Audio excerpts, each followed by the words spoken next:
नमस्ते दोस्तों, बहुत बहुत स्वागत है आपका मेरे चैनल इजी लाइफ विद शिखा में। दोस्तों, पूर्णिमा का विशेष महत्व होता है। इस दिन भगवान विष्णु और माता लक्ष्मी की पूजा की जाती है। जैसा कि आप सभी जानते हैं, माता लक्ष्मी को धन की देवी कहा जाता है। इस दिन व्रत रखना बहुत ही शुभ फलदायी माना जाता है। शाम को चंद्रमा को अर्घ्य देकर उनकी पूजा करके व्रत खोला जाता है। पूजा करते समय एक कथा पढ़ने का विधान है, वही पौराणिक कथा मैं आपको इस वीडियो में सुनाने जा रही हूँ। द्वापर युग में एक समय की बात है कि यशोदा जी ने कृष्ण जी से कहा, हे कृष्ण, तुम सारे संसार के उत्पन्न करता, पोषक तथा उसके संहार करता हो। आज कोई ऐसा व्रत मुझसे कहो जिसके करने से मृत्यु लोक में स्त्रियों को विधवा होने का भय न रहे तथा यह व्रत सभी मनुष्यों की मनोकामनाएं पूर्ण करने वाला हो। श्री कृष्ण जी कहने लगे, हे माता, तुमने अति सुंदर प्रश्न किया है। मैं तुमसे ऐसे ही व्रत को सविस्तार कहता हूँ। सौभाग्य की प्राप्ति के लिए स्त्रियों को 32 पूर्णमासियों का व्रत करना चाहिए। इस व्रत के करने से स्त्रियों को सौभाग्य और संपत्ति मिलती है। यह व्रत अचल सौभाग्य देने वाला एवं भगवान शिव के प्रति मनुष्य मात्र की भक्ति को बढ़ाने वाला है। यशोदा जी कहने लगी कि हे कृष्ण, सर्वप्रथम इस व्रत को मृत्युलोक में किसने किया था, इसके विषय में विस्तार पूर्वक मुझसे कहो। श्री कृष्ण जी कहने लगे कि इस भूमंडल पर एक अत्यंत प्रसिद्ध राजा, चंद्रहास से पालित, अनेक प्रकार के रत्नों से परिपूर्ण कातिका नाम की एक नगरी थी। वहाँ पर धनेश्वर नाम का एक ब्राह्मण था और उसकी स्त्री अति सुशीला रूपवती थी। दोनों ही उस नगरी में बड़े प्रेम के साथ रहते थे। घर में धन धान्य आदि की कमी नहीं थी। उनको एक बड़ा दुख था कि उनके कोई संतान नहीं थी। इस दुख से वह अत्यंत दुखी रहते थे। एक समय एक बड़ा तपस्वी योगी उनकी नगरी में आया। वह योगी उस ब्राह्मण के घर को छोड़कर अन्य सब घरों से भिक्षा लाकर भोजन किया करता था। रूपवती से वह भिक्षा नहीं लिया करता था। उस योगी ने एक दिन रूपवती से भिक्षा न लेकर किसी अन्य घर से भिक्षा लेकर गंगा किनारे जाकर भिक्षान्न को प्रेम पूर्वक खा रहा था कि धनेश्वर ने योगी का यह सब कार्य किसी प्रकार से देख लिया।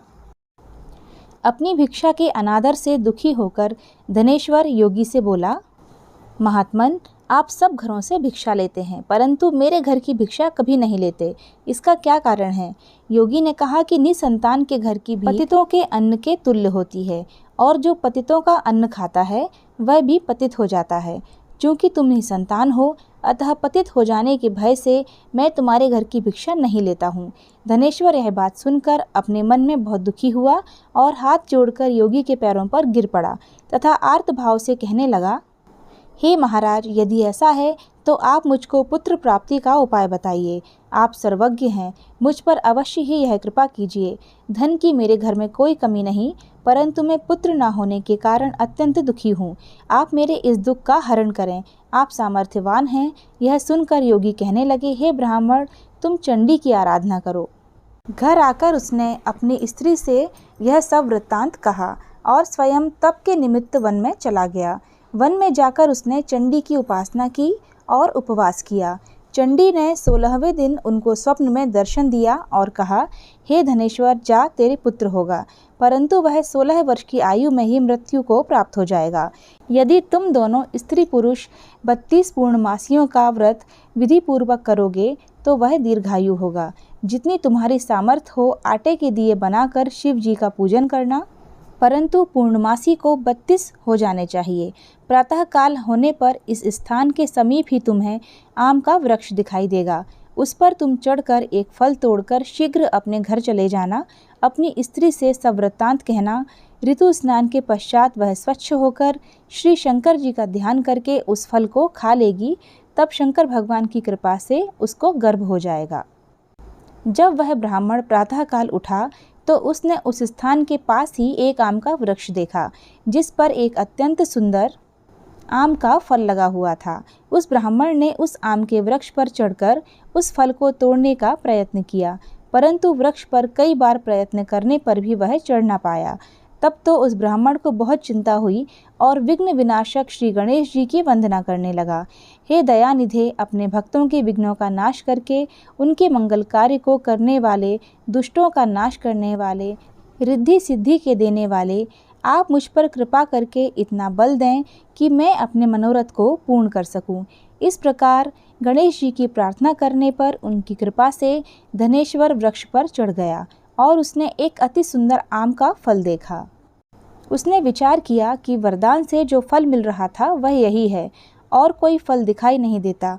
उस धनेश्वर ब्राह्मण ने जल्दी से उस फल को तोड़कर अपनी स्त्री को लाकर दिया और उसकी स्त्री ने अपने पति के कथनानुसार उस फल को खा लिया और वह गर्भवती हो गई। देवी जी की असीम कृपा से उसे एक अत्यंत सुंदर पुत्र उत्पन्न हुआ, जिसका नाम उन्होंने देवीदास रखा। माता पिता के हर्ष और शोक के साथ वह बालक शुक्ल पक्ष के चंद्रमा की भांति अपने पिता के घर में बढ़ने लगा। भवानी की कृपा से वह बालक बहुत ही सुंदर, सुशील और विद्या में पढ़ने में बहुत ही निपुण हो गया। दुर्गा जी की आज्ञानुसार उसकी माता ने 32 पूर्णमासी का व्रत रखना प्रारंभ कर दिया था, जिससे उसका पुत्र बड़ी आयु वाला हो जाए। 16वां वर्ष लगते ही देवीदास के माता पिता को बड़ी चिंता हो गई कि कहीं उनके पुत्र की इस वर्ष मृत्यु ना हो जाए। इसलिए उन्होंने अपने मन में विचार किया कि यदि यह दुर्घटना उनके सामने हो गई तो वे कैसे सहन कर सकेंगे। अस्तु उन्होंने देवीदास के मामा को बुलाया और कहा कि हमारी इच्छा है कि देवीदास 1 वर्ष तक काशी में जाकर विद्या अध्ययन करे और उसको अकेला भी नहीं छोड़ना है, इसलिए साथ में तुम चले जाओ।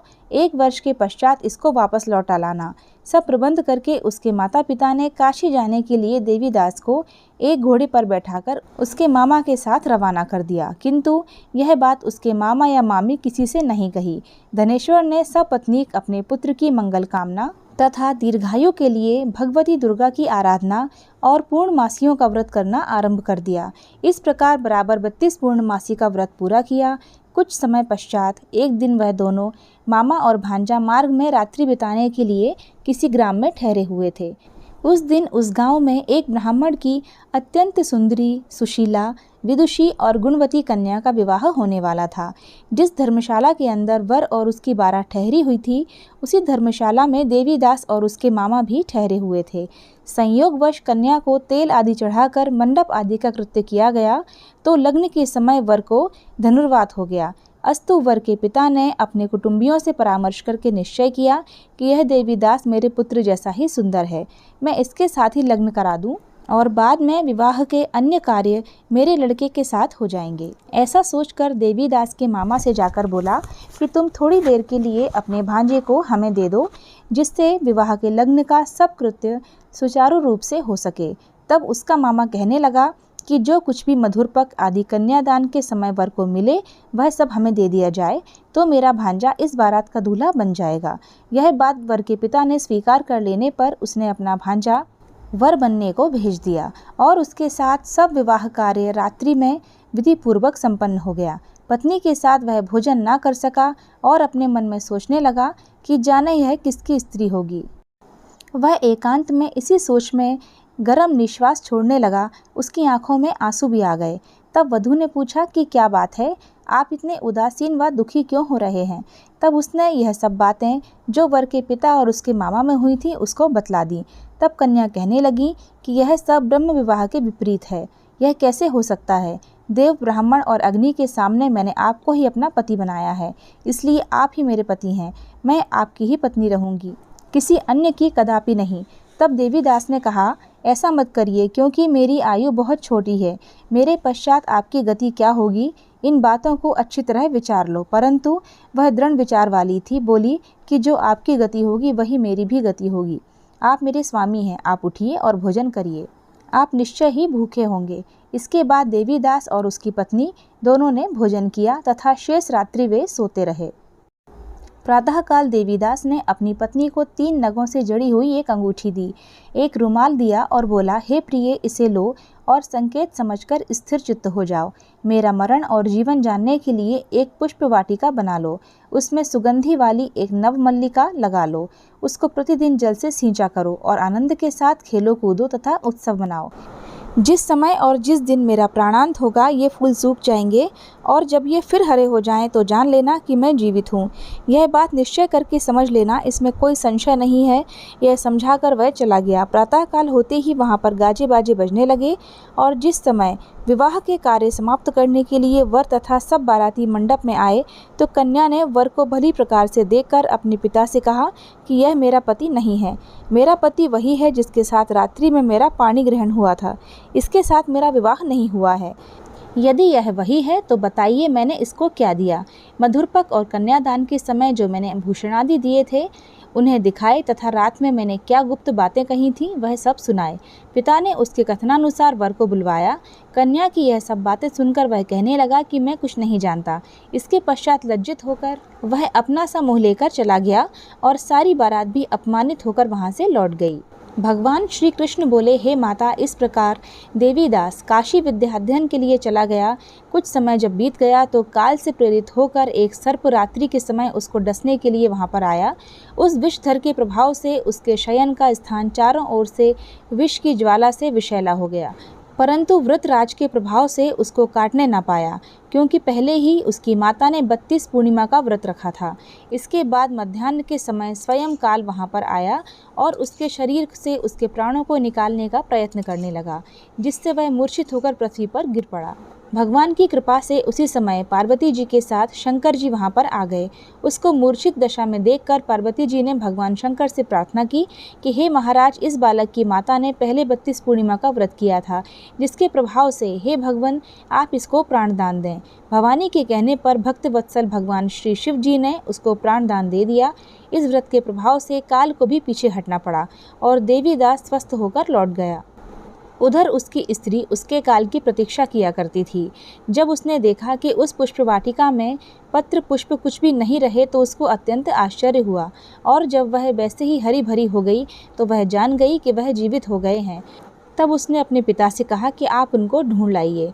जब 16वां वर्ष व्यतीत हो गया तो देवीदास भी अपने मामा के साथ काशी से चल दिया। इधर उसके श्वशुर उसको ढूंढने ही जाने वाले थे कि दोनों मामा भांजा वहां पर आ गए। उनको आया देखकर उसका श्वशुर बड़ी प्रसन्नता के साथ अपने घर में ले गया। उस समय नगर के निवासी भी वहां इकट्ठे हो गए और सबने निश्चय किया कि अवश्य ही इसी बालक के साथ इस कन्या का विवाह हुआ था। उस बालक को जब कन्या ने देखा तो पहचान लिया और कहा कि यह तो वही है जो संकेत करके गया था। तदुपरांत सभी कहने लगे कि भला हुआ जो यह आ गया, और सब नगरवासियों ने आनंद मनाया। कुछ दिन बाद देवीदास अपनी पत्नी और मामा के साथ अपने ससुर के घर से बहुत सारा उपहार लेकर अपने घर प्रस्थान कर गया। जब वह अपने गाँव के निकट आया तो कई लोगों ने उसको देखकर उसके माता पिता को पहले ही जाकर खबर दे दी कि तुम्हारा पुत्र देवीदास अपनी पत्नी और मामा के सहित आ रहा है। ऐसा समाचार सुनकर पहले तो उन्हें विश्वास नहीं हुआ, किंतु जब और लोगों ने भी आकर उनकी बात का समर्थन किया तो उनको बड़ा आश्चर्य हुआ। लेकिन थोड़ी देर में देवीदास ने आकर अपने माता पिता के चरणों में अपना सिर रखकर प्रणाम किया और उसकी पत्नी ने अपने सास ससुर के चरणों को स्पर्श किया तो माता पिता ने अपने पुत्र और पुत्रवधू को अपने हृदय से लगा लिया और दोनों की आंखों में प्रेमाश्रु बह चले। अपने पुत्र और पुत्रवधू के आने की खुशी में धनेश्वर ने बड़ा भारी उत्सव किया और ब्राह्मणों को भी बहुत सी दान दक्षिणा देकर प्रसन्न किया। मनोकामनाओं को पूर्ण करने वाला 32 पूर्णिमाओं के व्रत करने से व्रती की सब इच्छाएं भगवान शिव जी पूरी करते हैं। श्री कृष्ण जी कहने लगे कि इस प्रकार धनेश्वर 32 पूर्णिमाओं के व्रत के प्रभाव से पुत्रवान हो गया। जो भी स्त्रियां इस व्रत को करती हैं वे जन्म जन्मांतर में वैधव्य का दुख नहीं भोगती और सदैव सौभाग्यवती रहती हैं। यह मेरा वचन है, इसमें कोई संदेह नहीं मानना। यह व्रत पुत्र पौत्रों को देने वाला तथा संपूर्ण मनोकामनाओं को पूर्ण करने वाला है। 32 पूर्णिमाओं के व्रत करने से व्रती की सभी इच्छाएं भगवान शिव जी की कृपा से पूर्ण हो जाती हैं। तो दोस्तों, यह थी पूर्णिमा व्रत कथा। अगर आपको वीडियो अच्छा लगा है दूसरों के साथ भी शेयर ज़रूर कीजिए और हमारे चैनल को सब्सक्राइब ज़रूर कर लीजिए। इसी तरह के और भी वीडियोस के लिए फिर मिलते हैं अगले वीडियो में। आप और आपके परिवार पर भगवान शंकर और माता पार्वती हमेशा कृपा बनाए रखें। हर हर महादेव।